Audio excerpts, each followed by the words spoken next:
Welcome to Lincoln County Living, the podcast where we keep it real, keep it local, and maybe even keep it a little awkward sometimes. I'm your host, Nicholas Hall, and every week we dive into the stories, tips, and laughs that make Lincoln County the best place to live, work, and play. Let's get started.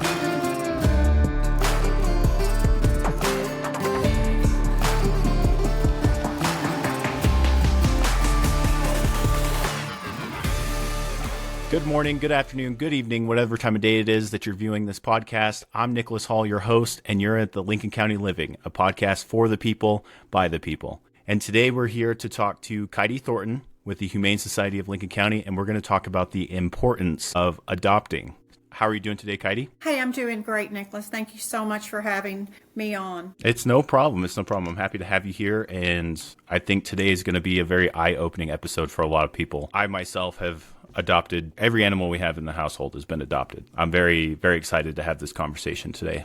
Let's go ahead and talk about you for a minute so people can get to know you as a person before we get into the Humane Society and all the nitty gritty. Can you tell us about your role at the Humane Society? Yes, I chair and the officer for communications, which is very important. I think a lot of people out there don't understand, really have misconceptions about the Humane Society, about the shelter, and our goal is to bring a very clear, concise message to them of who we are, what we do, and also to educate people. Like I said, there's so many misconceptions out there. So I work very hard every day. Any outlet I can find that will give me a couple of minutes to kind of tell our story, I do. Well, that's awesome, and we appreciate you for doing that, because I know there is a lot of misconceptions, and I had a lot of misconceptions in the beginning as well about what the Humane Society was and everything like that, and I actually found out that it's a better cause in a lot of ways. So what drew you into working with animal welfare? And what makes you passionate about it? Well, I am born and bred Texas girl, a ranch hand. Family had a multi-generational ranch, and I learned at an early age the importance of any animals in our life. And through that grew a lot of respect for animals. Of course, we had a lot of larger animals, but of course we always had lots of dogs and cats, and through the proper care with them is a level of a respect, and people need to realize that, animals help build our country, our world, how we live today. A funny story growing up, when my feet hit the floor in the morning, the first people were starting to cook breakfast. So with typically a cold tortilla in hand, I walked to the barn, and I had responsibilities every day for a certain, group of animals I took care of, and they were taken care of and fed and stuff before any of us ever sat down to have our meal. And people need to realize that they're a living, breathing, heart-beating, passionate, have feelings. They're not a thing. They're not disposable. And that's something here is the culture of dealing with, strays and homeless animals and the lack of respect that people have for them. It started very, very early for me. And then throughout the years, even in college, I always had a relationship with the Humane Society. My husband, in his work at one time, oversaw the Humane Society in Florida. My kids gained their community service hours through the Humane Society. It's just a worldwide epidemic of overpopulation of animals. It's just something that people need to realize that no matter how you give or what you give, you're actually saving a life. That is very true. And I feel like a lot of people in New Mexico will be more open-minded, especially with the statement that you just gave about, it's not just dogs and cats, it's all animals are living and breathing. It's all animals. Yeah. It's all animals, even our animals here in the wild. And, of course, we have a lot of, different herds of, deer and elk and horses. And I think that people think that they're trying to help them feed them. Yes and no. But we have a pretty good, kind, giving community. But there's still a lot more for us to share and for them to learn. So what is a personal story or moment that stands out from working at the Humane Society for you? Well, I tell you, of course, this past year has been very impactful for all of us. So I actually have two stories that I would like to quickly share with you. And this centers around everybody that is participating with us at the Humane Society, anywhere from staff to volunteer to board members. But when the first fire broke out, we had to start, our procedure for potential evacuation. At that point, we had nearly 60 animals in the shelter, and it was pretty chaotic, but we felt pretty good and confident. And then unfortunately the second fire broke out, so it became a very critical situation for us. After the first fire broke, we had a lot of people that were bringing us their animals to evacuate. And one thing I want to state to everybody, that when the American Red Cross comes in here, hey, it's great, but they don't take animals inside, so it can become a very difficult situation with anyone with animals. So throughout the day, we just built momentum. We asked for help, and through partners like Animal Humane in Albuquerque, Espanola, Bernalillo County, Chaves County, that staff worked through transporting animals out of here, taking animals in, and it was just, these folks have angel wings on their back. But the end of this story, after both fires, we were able to save over 80 animals, and that included animals that we had, animals that community members had surrendered to us, and they even had to evacuate. Chaves County put them up, and after they returned, we still had animals. And even though we had no utility services, the staff took turns literally camping out there, taking care of animals until we could get them transported out or get them back to the rightful owners. So it was just a terrible time for all of us, but people need to keep in mind that we had 80 animals in kennels in a building, and how determined and passionate our staff, volunteers, and board members were to save their lives, especially after the second fire. The next really, I think, heroic story I'd like to share this year is in August is National Clear the Shelter Month. And this happens every year nationally, actually worldwide, because at the end of the summer, we end up with all of these unnecessary litters. And we will get into that topic of conversation later about responsible pet ownership and spay and neuter your animals. But we were at critical capacity level, and everybody else around us was. And so based on the determination of our management staff, they reached out to the ASPCA and were able to find an outlet for us to relieve the overcrowdedness in our shelter. And if you can imagine with me, before dawn, out at the Ruidoso Airport, if you can picture a group of people standing literally in the dark, and a bunch of kennels sitting around. And as everybody else is sleeping and dawn is breaking, they're standing on the tarmac and they hear the sound of a small engine plane. And I can guarantee you, they didn't hear a plane. They heard angel wings came in. And throughout our nation, we have groups of pilots that come in.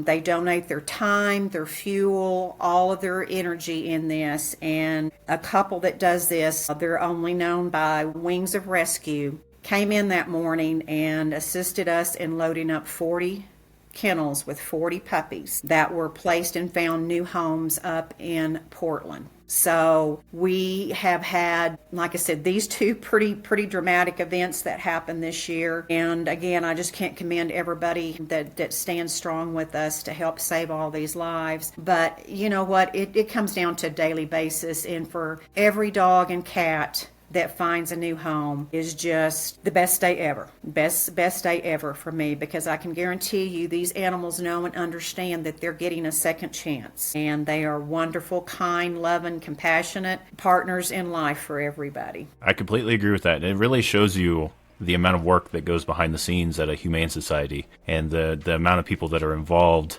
and the amount of people that are truly passionate about helping animals in need. Well, I tell you, on our website, which is hslcnm.org, we have a video on there, and it's simply titled What We Do. And I think people would be amazed at just the simple cleaning procedure that we go through daily, cleaning kennels. And like I said, right now we have over 50 animals. So if you can imagine that process day in and day out, and that just happens in the first 3 hours of a typical day out there. Yeah, it's truly amazing the work that these guys do. So I do appreciate that. And to kind of reiterate on the statement you talked about, how when you adopt these animals, they know that they have a new chance, a new life. The animals that we have adopted definitely know that, and they're happy to be in a home. They absolutely do. And of course, once they're with us for a while, because, shelter life's very, very hectic. It's very loud, it's very bright, it's very busy. And of course, depending on dog or cat, their backgrounds, and lots of times on strays, we don't know their backgrounds, and they come in, and there's a lot of fear and there's a lot of anxiety. And that's one thing that we lean in on, especially our volunteers, is to help those dogs make that transition, help them acclimate, to their kennel life. And once that happens, they understand very quickly, they're very smart, that they are getting a second chance. They have food and water every day. We work hard to give them human contact and human comfort, and a level of security comes to them. And I guarantee, like I said, they understand that they have a second chance. Yes, they do. Yes, they do. Let's go ahead and talk about the Humane Society of Lincoln County. Can you share a bit about the history and the mission for the Humane Society? Yes, the Humane Society here locally started back in 1987. And there was a building out on Gavilan Canyon that I'm still amazed that some people think we're still on Gavilan Canyon, but they were in that building up until late 2020. The building was retrofitted to become the Humane Society. It was an older structure, too small, and was very susceptible to flooding. So as hard as they worked and as all the good work that they did, it was just not a good situation. So back in 2017, we started a capital campaign fundraiser to build the new facility that we are in now. We moved into this new facility in the spring of 2020, and it's just been a godsend, I can tell you that. The facility is really pretty much it's state of the art. It's about 6,700 square feet, and it is just absolutely beautiful. We have a small welcome reception area where you can come in, always a friendly face there to assist you, answer any questions. We have ample space now in what we call our cat and adoption wings, where you're able to go in and through a glass window view animals to see if there's a particular one that you have interest in. If you want to, you can take them out, and we have a indoor meet and greet area for both a dog and a cat visit. As far as dogs go, we have extensive transformation in our grounds. We have a dual artificial turf meet and greet area right out front. It has a budded walls, and they open to each other, and that helps us if you already have a pet. If you're trying to see if a new adopted dog especially would be a good match, you're able to put them side by side and see how they interact. We have 2 large areas at our free play areas. It's so important for a dog's physical and mental health to get out and to exercise, so we have 2 free play areas. We have different walking paths around there. The cats even have the cat condo, which is an area that we can let them outside and enjoy the weather. I mean, any animal just loves to have different smells and a breeze in their face. And the other thing that makes us very unique is we have an in-house spay and neuter clinic. And God bless them all, but we have many veterinarians throughout our community that volunteer their time to come in and help us with our in-house spay and neuter. Because part of kind of the package you get in adopting an animal is that animal is spayed and neutered before they actually leave the facility. We just have completed the last part of our memorial gardens, which came in a year ago. It's a beautiful kind of serene area with benches, a lot of memorial plaques there of the kind souls that have donated money in helping us, and families leaving a legacy for their animal lovers. And we just finished and constructed our memorial wall, which allows people to purchase plaques in name of past animals, current animals, loved ones, anything that they want to give tribute or a legacy to. But it is a beautiful facility. We're very lucky living in this small small community to have such an updated facility. And I've been in the facility myself, and it is, like you said, it is state of the art. And there's every time you walk in, somebody's happy that you're there, and they're happy to help you and happy to help you find an animal too. So yes, I think that makes a huge staff difference. Is very, very, very knowledgeable, and there's always a volunteer or two in there, and we make it our mission that we always know as much as we can about all the animals there, because we really want serious and committed adopters to come in, and we try our best to fit those personalities of either the dog or cat that you're trying to adopt, to make it a successful adoption. Yes. And then also on the property is our resale shop, and it is a very important part of our organization. Yeah, and they do have the resale shop. It's right next door to the Humane Society, and we donate stuff to there quite often. And if we don't donate stuff to there, we actually purchase stuff from there. We check it out quite often. Thank you. And let me tell you, they fund 60% of our operational budget. And it's a beautiful place. It's about the size of a high school gymnasium. We have wonderful staff there that works hard in, sorting, repairing, cleaning, presenting, gently used items there. And people are always so generous in donating items to us. And we even have a box truck that if you have large items you'd like to donate, if you call, we will come pick those up for free. And besides people donating, there's so many members in our community that, need that, low cost option in, being able to function daily. And now, especially after a lot of the devastation around here, people are needing just basic items to replace, in their new residence or their rental or wherever they might be staying. But it's absolutely wonderful and very unique for us and many humane societies, and that is what helps us become so successful. Yeah, and I mean, if you were in the market searching for furniture or, just wanting to check it out, I suggest going and checking it out because they can always use the help. Absolutely. We take volunteers there, and right now it's a holiday wonderland in there. We have a lot of decorations and things available. And like I said, a lot of people are needing to replace items. So take a few minutes and go by there. And talking about the shelter, we have this long address, and unfortunately with the flooding, where we're located, signage is a little bit of an issue right now, but we're right there on Highway 70, directly across from Motel 6. Yep, it's pretty easy to find once you know where it's at. It is. Everybody should be able to see this now. Oh my gosh. So dogs love car rides. Oh my gosh. Exactly. So we're going to talk about the importance of adoption, but I want to take a brief moment and talk about the animals that my wife and I have adopted, not only from the shelter here, but from other places.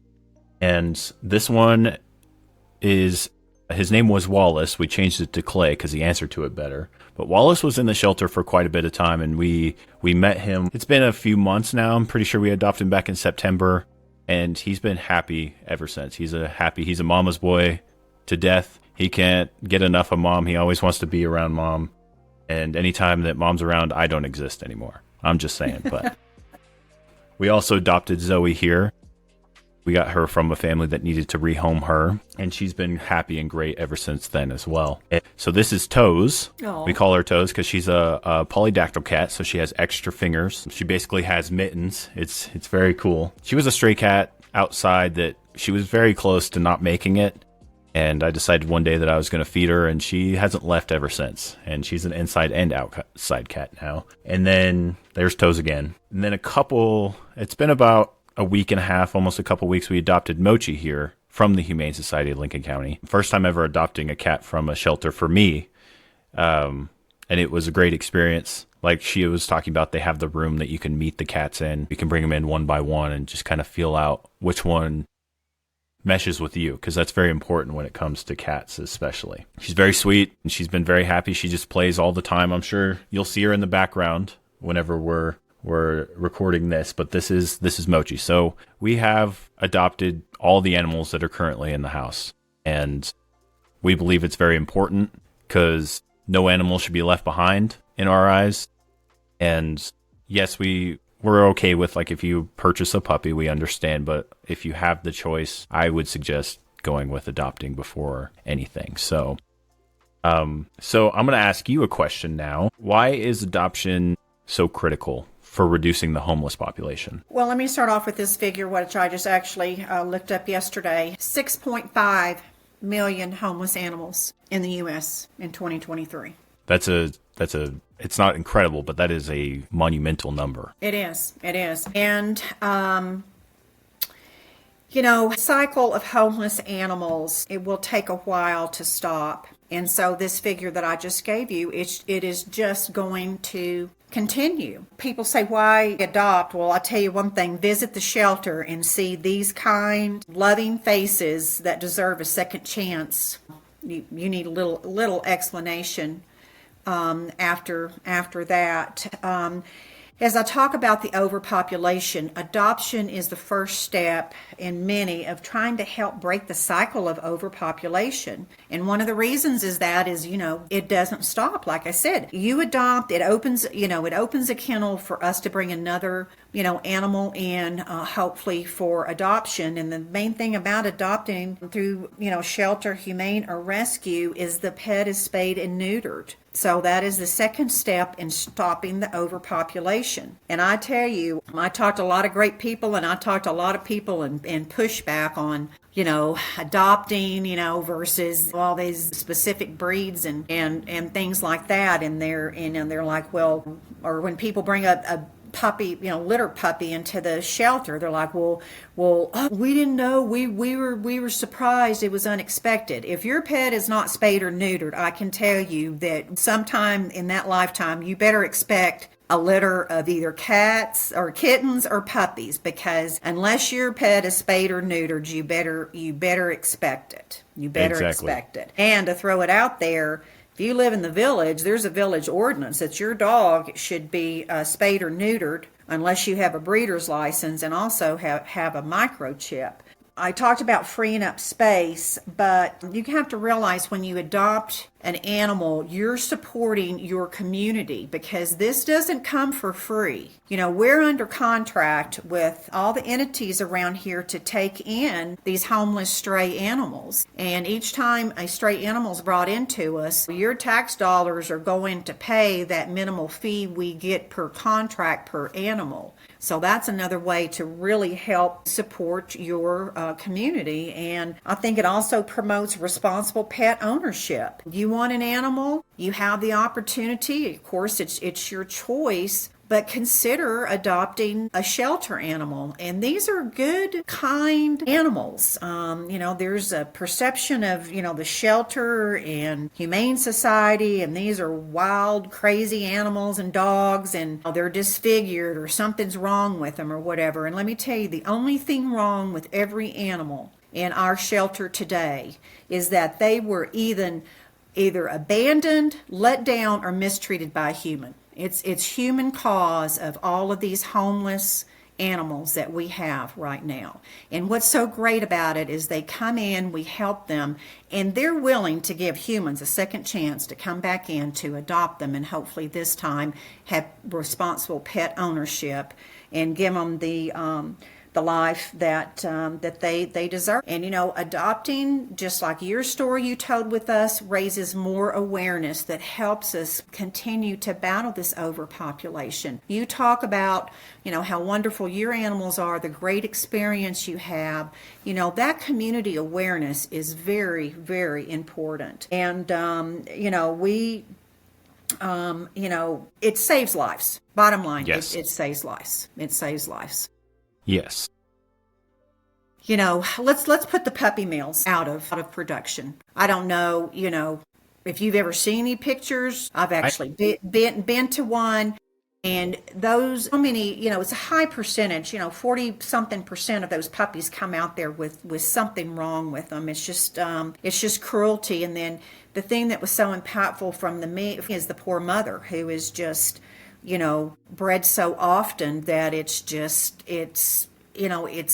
life ending for them. I mean, they die at such an early age. So, let's put them out of business. And I agree.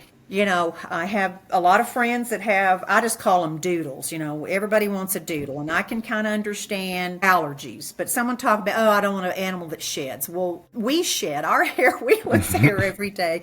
That's such a lame excuse. Allergies I can buy into, but they talk about purebred. Yeah, you might have two purebred animals, but by the time that you cross them over, to me, that's still a mixed breed. But anyway, Yes. But like I said, let's put the commercial breeding facilities, out of business. Let's help our community save money. Let's bring awareness to it, and let's save lives out there. Let's save lives. And I've read many times before that, the condition and the support your Humane Society gets tells a lot about your community. And I tell you, I hug everybody out there because we do have a lot of support. But, one of the main missions that we started a couple of years ago is continuing to educate the public, because there's still a lot of misconceptions out there, especially about population control. So many benefits to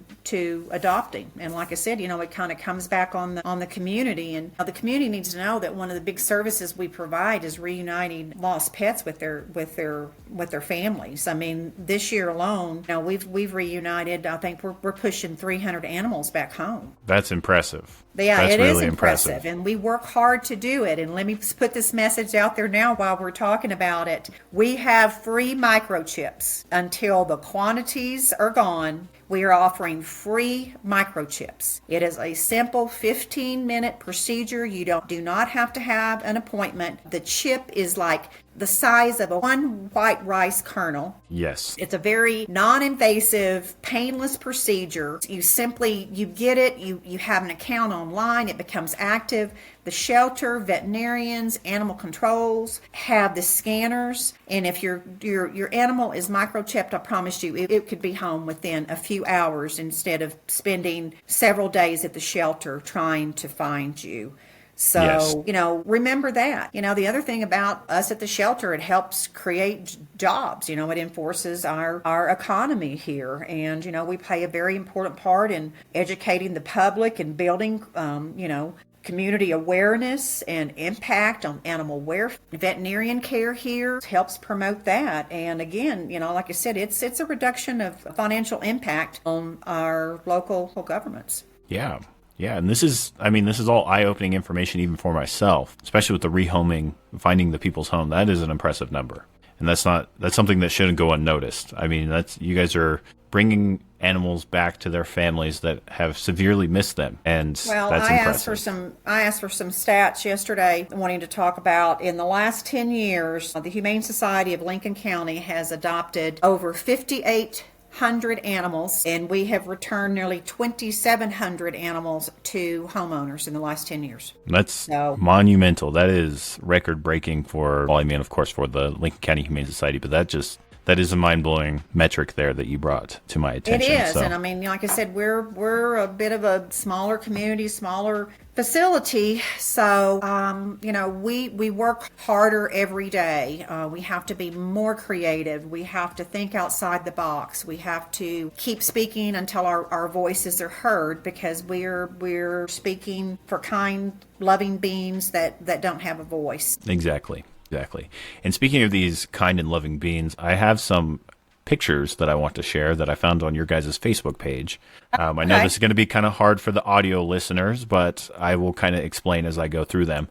I have some pictures here of some of the animals that have been adopted and their new owners. And for one thing that I noticed is not only are the humans very happy, so are the animals. Yeah, the dogs are smiling. So I have quite a few. We'll just kind of click through some of them. This is including dogs and cats. And there's me and my wife right there, actually, with Clay. Did you know that your picture was featured on my website, because I didn't realize that was you who adopted Wallace. Wallace was one of 4 that took my heart in, and I would never stop working not to find that baby a home. Yeah, he is a great dog. I'm getting choked up over it. And after we found out, we didn't even know that he was one of those animals. one of the, you consider them the long stay animals, I'm Long pretty stay. sure. Yeah.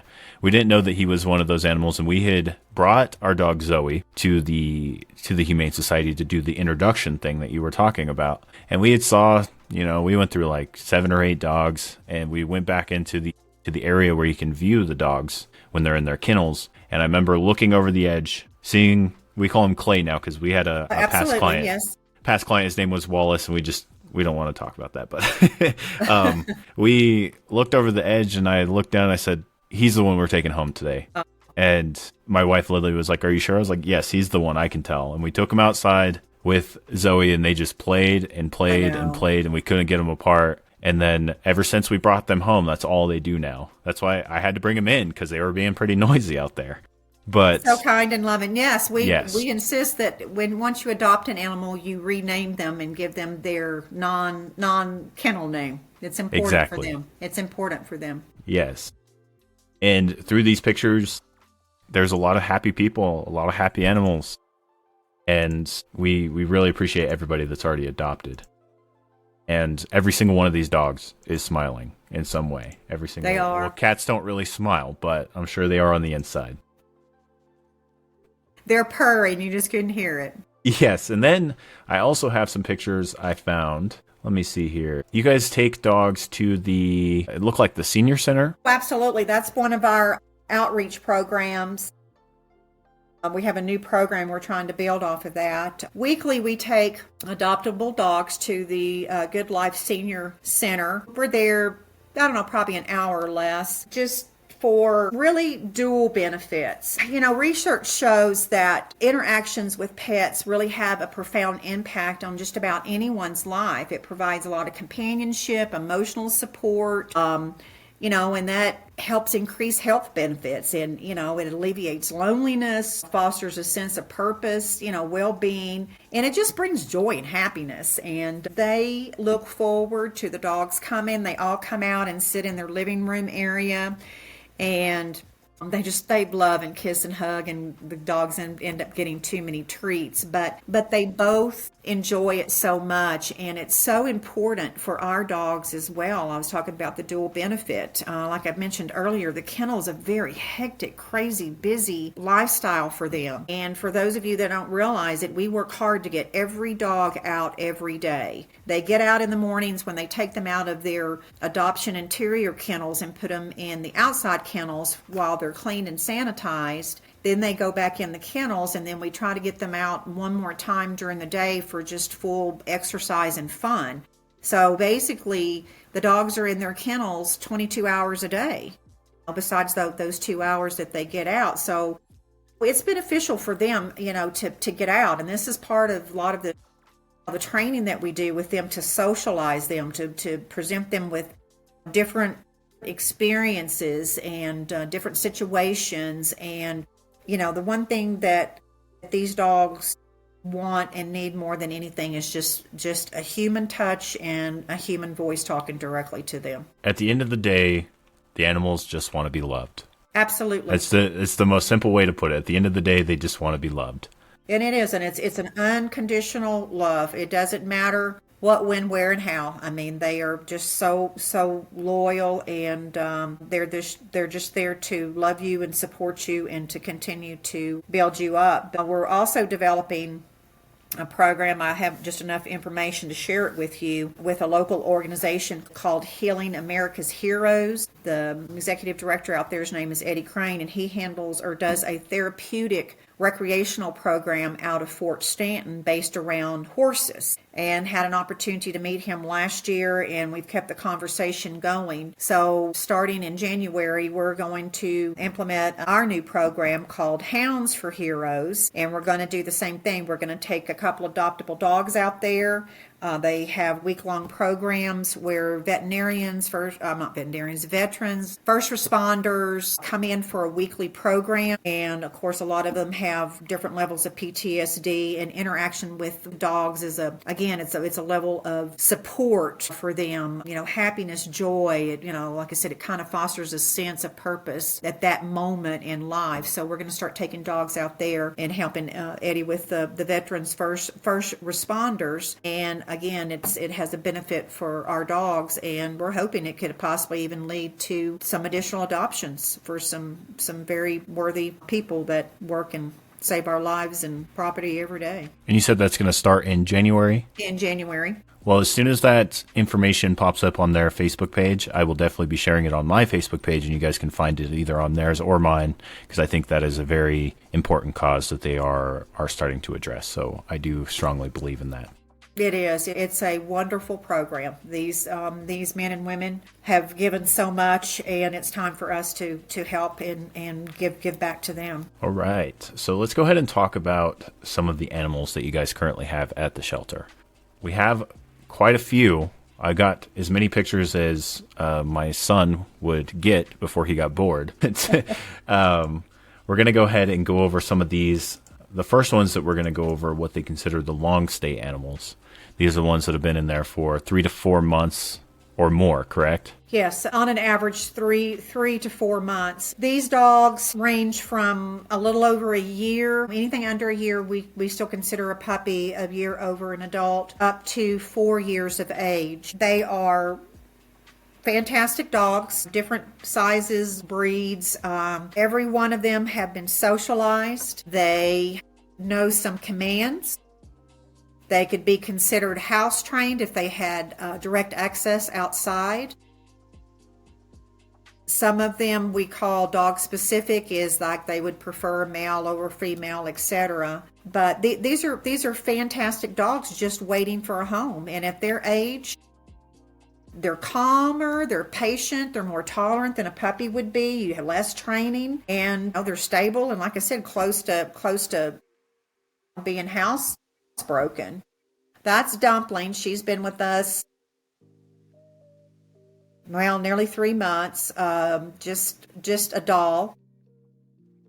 Loves to cuddle, just great. She's a border collie mix, and she's just waiting for someone to come take her home and love her. I'll tell you, she'll any of these dogs will make an easy transition into anyone's home. And I will be sharing, for the audio listeners, I will be sharing these on my Facebook page so you guys can see which dogs that we're talking about. And if you see any dog that, of course, piques your interest, please don't hesitate to reach out to the Humane Society about coming and visiting, coming in and meeting these animals. It's very important. So let me get the other ones. We have 8 of these dogs that have been with us too long.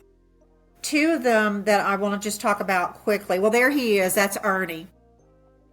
Bert and Ernie came into us siblings, and Bert was adopted immediately, which is great, but it was so impactful for Ernie, and just became withdrawn, very sensitive, not engaging.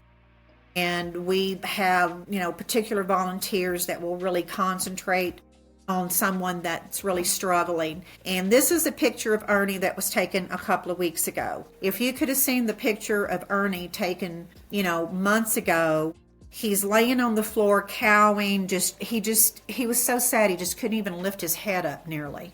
And I have him and another dog featured on the website to come meet these brave, loving dogs, because he was a stray, underweight, just had a terrible life, and the only person he had, or only thing he had, was his brother, who was gone now, and he was left alone. So for this baby to finally find the strength, the volunteers to continue to work, and to stand up proud in this picture, if you could see this guy, just absolutely positively gorgeous. He is a part Mastiff mix, but kind of a small body, but just so kind and loving, and would be a lifelong companion for you. Ernie is very adorable. I have to say, he is a cute dog. He's got that big jug head, but just so sweet, and the most beautiful eyes. And the other one that was in the same situation is Squirrel, and that's Jerome, and he's another one. Now pull up Squirrel. There you go. Squirrel's standing in this picture. There we go. If you can't see it, in the first picture of Squirrel was just like with Ernie.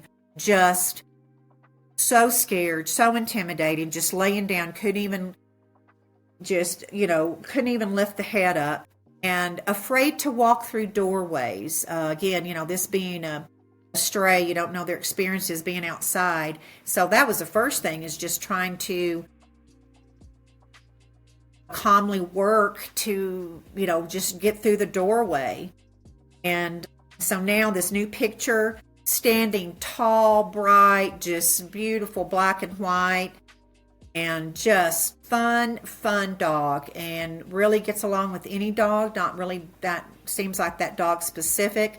We even have a shelter cat. We do the cat test on them. We try to give adopters as much information as we can about each dog, about their personality. So it is a successful adoption. But these two are featured before and after pictures in a brief description of what I was just talking about on our website, which is hslcnm.org.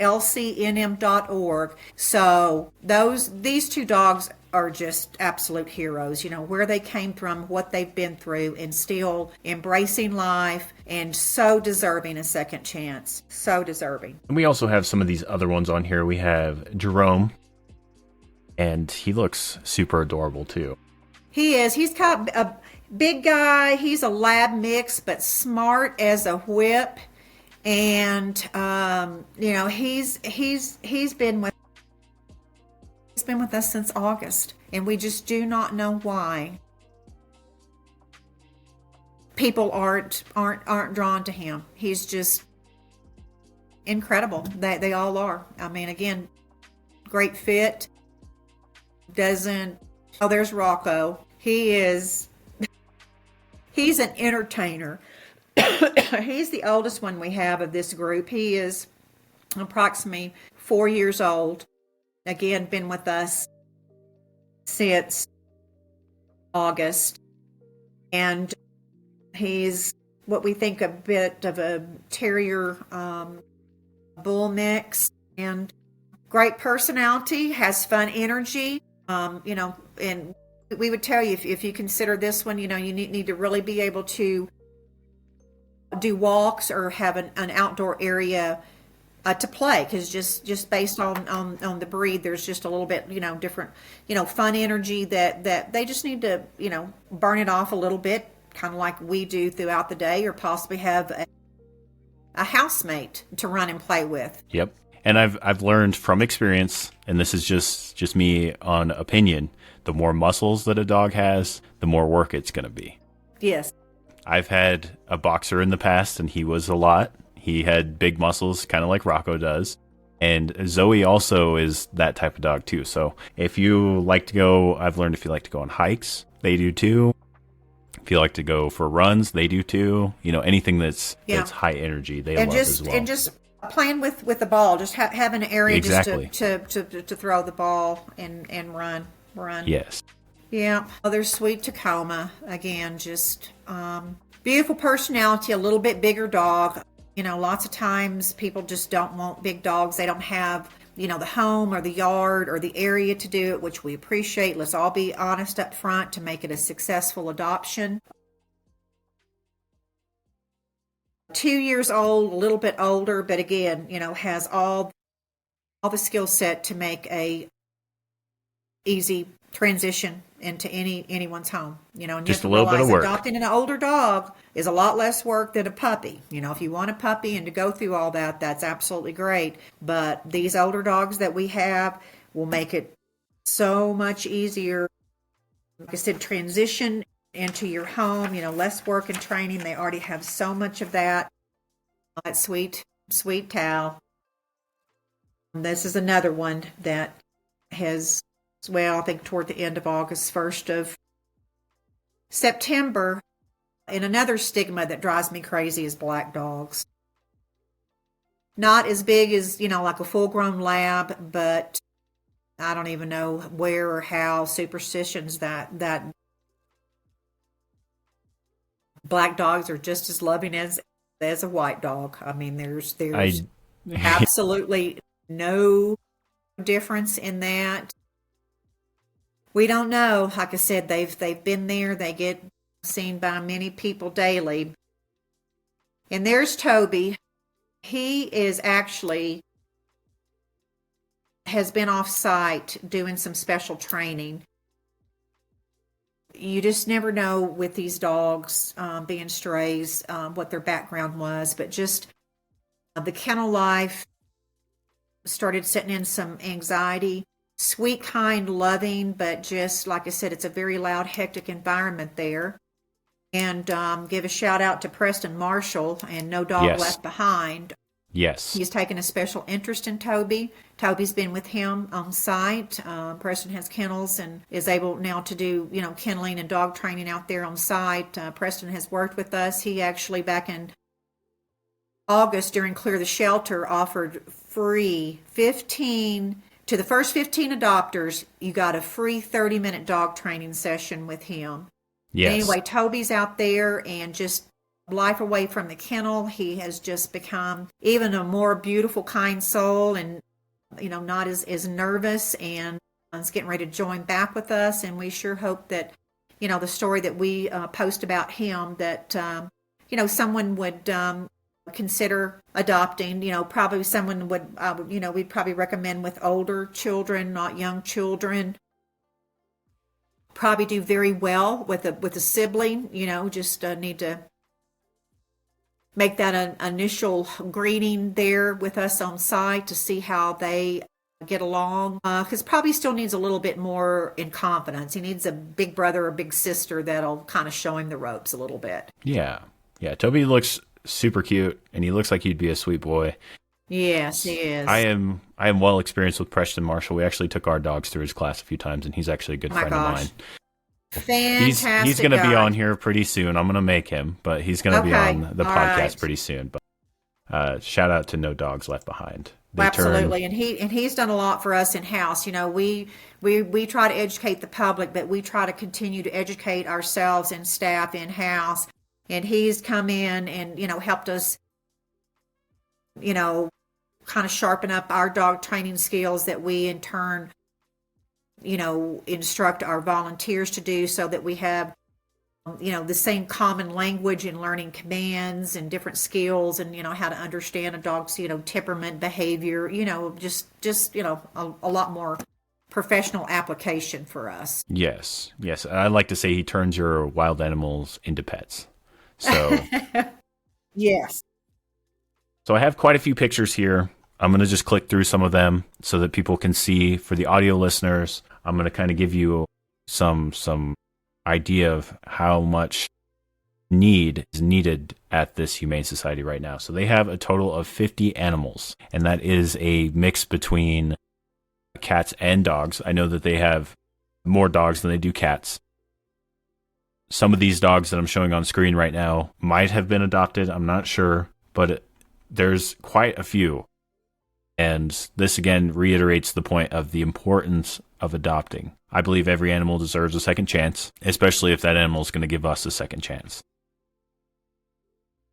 We do. We have about a dozen puppies. You just went through about 6 or 7 of them. We call them the Ds. All their names start with a D. Yes.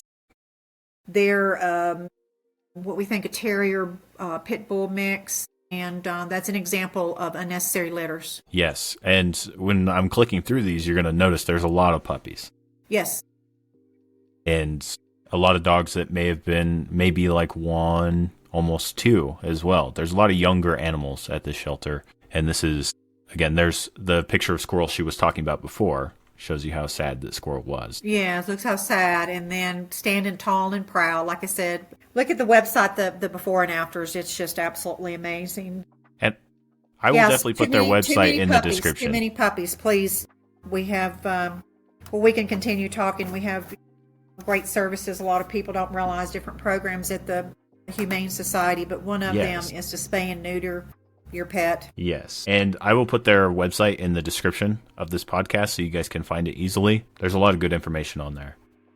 Let's go ahead and talk about some events and programs that are coming up. We already talked about the Hounds for Heroes, and I know there's the one that's already passed. It's the Furball event, which usually has a big turnout. Do you have any more upcoming events? Yes, on Saturday, December 7th, we're having our annual Santa Paws event. This is an opportunity for the community to come out, bring their fur babies, as we call them, any pets you have, or even the entire family, and have your picture made with Santa there at the shelter. Again, it's December 7th from 12 to 3. And we discussed earlier, but we're located on Highway 70 across from Motown. But we are having our local professional photographer, Sarah Matula's coming. So it's going to be a beautiful photograph that's easily accessible once you leave by a QR code. You're also going to receive a 15% off coupon from Walgreens. So you can take your picture you downloaded, your coupon to Walgreens and have your holiday cards made. And Walgreens even said that any additional discounts that they're offering that day, that would apply. So you could get your family's holiday cards, including your fur babies, maybe up to 50% off. So it's a great value. But come on out and see us. We have a beautiful adoptable animals we've been talking about. Each year we seem like we have a couple successful adoptions from the event, and it's just a great fun day to give back to our community. Very awesome, very awesome. And give me the date and the time one more time. December 7th. December 7th. From 12 to 3. From 12 to 3, the same day as the Parade of Lights. That's right. It's a fun holiday day. So you're going to come to the shelter, get your picture made, go downtown, do some shopping, and then get in line and get your position on the street for the parade. Yes, exactly. So do you have any volunteer opportunities or for ways for people to support the Humane Society in Lincoln County? We always have volunteer opportunities. You can, like I said, we mentioned earlier the resale shop. We can volunteer at the resale shop and also at the shelter. We're always really looking for dog walkers. As I mentioned earlier, these dogs will spend 21, 22 hours a day in their kennels. They're outside 1 hour a day while the kennels are being cleaned, a second hour hopefully based on volunteerism to come in and walk the dogs. In the cat section, we have what we call cat cuddlers. We have a meet and greet room. You can actually take the cats out and play with them.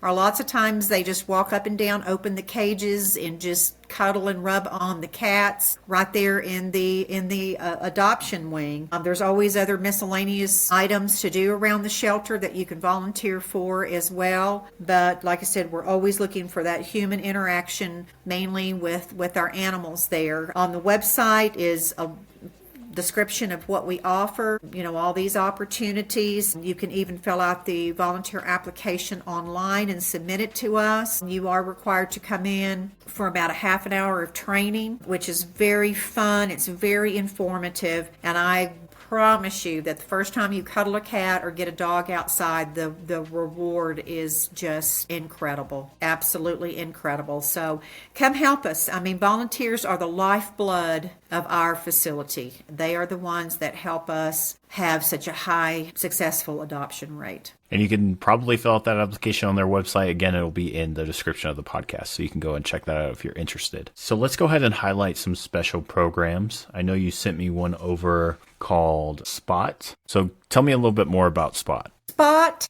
S-P-O-T, Stop Pet Overpopulation Today, is one of our main programs that we feature every day. You will hear me talk about it every day. Throughout this podcast, I was talking about unnecessary litters, and that is from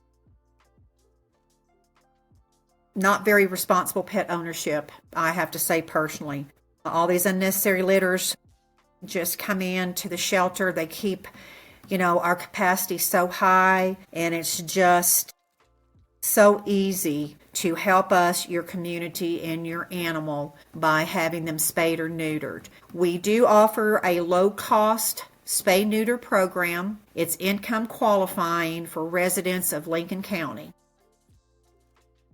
A simple process. Again, on our website, you go to Pet Resources, click under there on spay and neuter. The application is on there. The qualifying income levels are on there for you to verify if you qualify. You fill it out, you bring it in. It's only $45, and you can have up to 2 pets annually spayed and neutered. And not only are you benefiting the overpopulation in your community, but you're benefiting your pet. If you will look at research, it shows that a spayed or neutered pet will live a longer and healthier life. You have to realize that it will displace a lot of forms of cancers that animals have. For males, it makes that, kind of aggressive roaming behavior go away. For females, you don't have to go through the heat cycles throughout the year.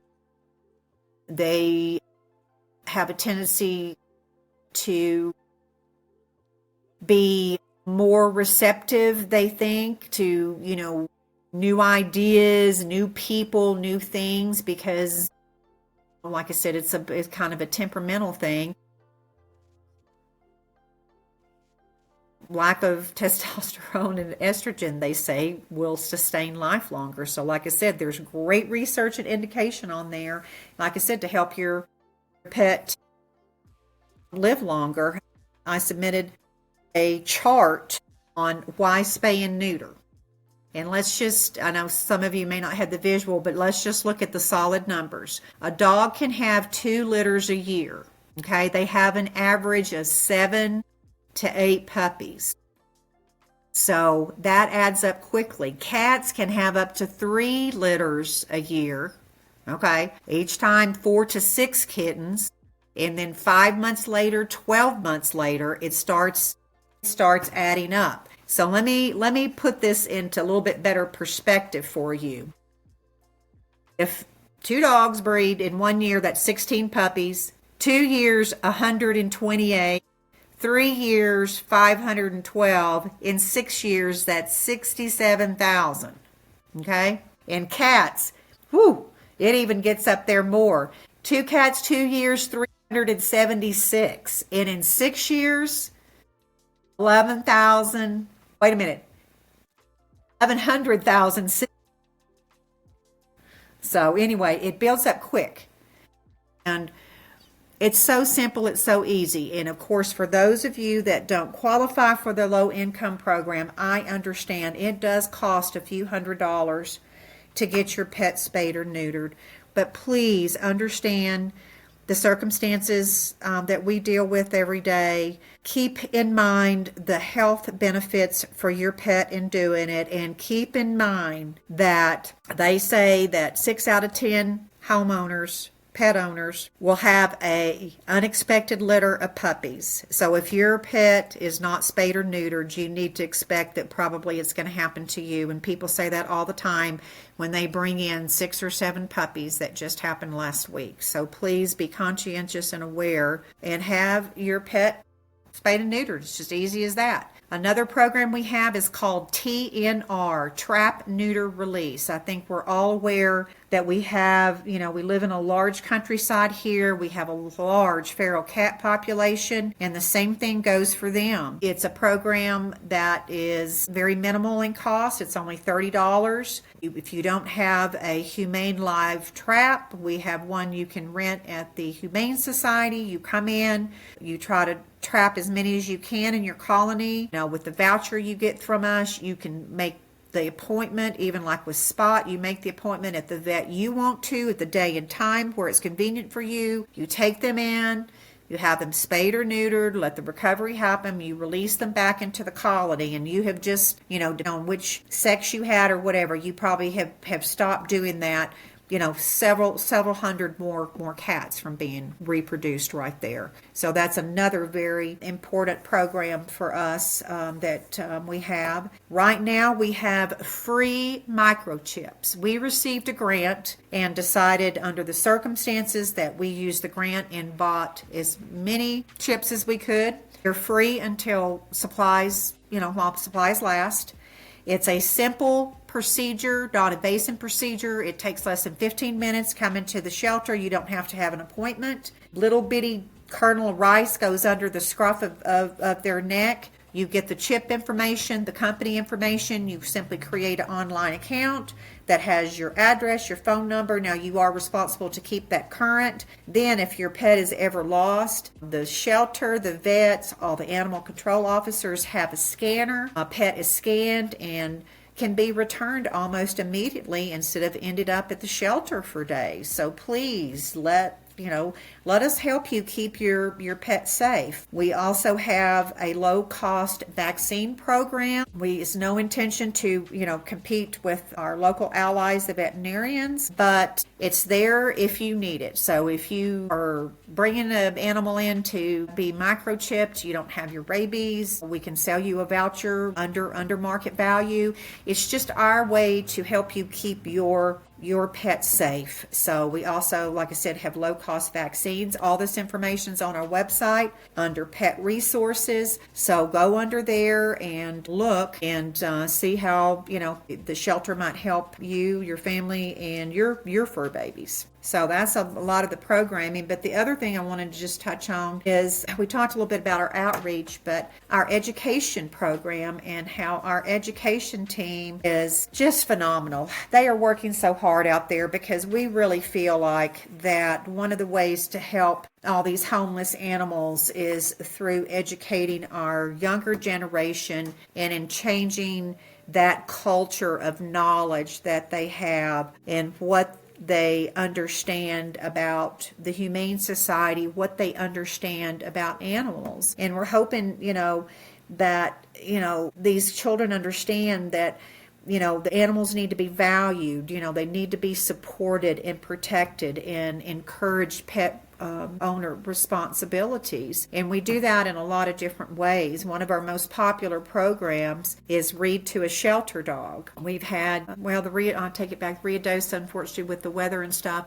But up in Capitan, we had a program last spring where the kids took a little field trip to the library. They met us with one of our adoptable dogs, and we had all different ages and levels, and they were given books to read based on their grade level, and they all took turns reading to the shelter dog, and it's so much fun. And research shows that it can help children increase their confidence, their reading skills, and makes kind of reading fun when they have the interaction with the dog, and it was just such a successful event. We're going to continue that with them next spring, and then each time we do these programs, there's a company that gives away some free pet care responsibility activity books that we give out. Another example of our education program was out at Mescalero High School, where we started a student mentoring program. And this is where older students come in. We teach them, a lot of different things, proper care with animals, respect, protection, the importance of vaccines, microchipping, spay and neuter language, based on their level. And so they went through classes with us, and then in turn, they are going in and mentoring the younger children and younger classes out there. And from what we hear, it's been a very, very successful program with them. We also offer in-class presentations. We just did a big class out at Hondo Middle School. Of course, when we go, we always take one of the shelter dogs with us, and the kids learned about the core mission of the Humane Society. Again, trying to change the culture on, humane issues that we deal with every day, and trying to understand and help us in finding the solutions to pet overpopulation. One of the newest classes for us has just been an absolute thrill is the Career and Technical Education Program. We have this going on out at Hondo High School and Riadosa High School. And these kids are taking the skills that they're learning in this class, construction, carpentry, metal working, and are using it to participate and help the shelter. One of the classes the shop teacher helped them do a prototype of a doghouse. And so they completed that, and then the kids will go on individually to design and build their own doghouses. And the doghouses could be used for us on site, and then there are a lot of people in the community that are in need due to loss. So we will be working with each governmental entity and the animal control officers that if there's someone in need that needs a doghouse that isn't able to house their animals inside, we would help provide that. Hondo came up with a permanent metal frame for our outdoor kennels to hold a water bowl. Our dogs get outside, they get excited, they run around, they are constantly spilling the water bowls. So they came up with a metal design that they came back and forth and helped and retrofitted. So now all of our outdoor kennels have a permanent little holder so we can put the water bowls in it, and we know that the dogs and their fun excitement outside aren't going to spill them. So we look forward to possibly a few more creative ideas and things from these kids, and they've just been phenomenal. And while they're doing this, you know, they're learning a lifelong skill and also developing community service hours. So it's just great. We also do tours on site and on-site education classes. We've had a couple of homeschool groups come in, and I think it's very informative to the kids to see the shelter. We're hopefully to really build this, because I think when the kids come and see, you know, how the dogs lived, how the dogs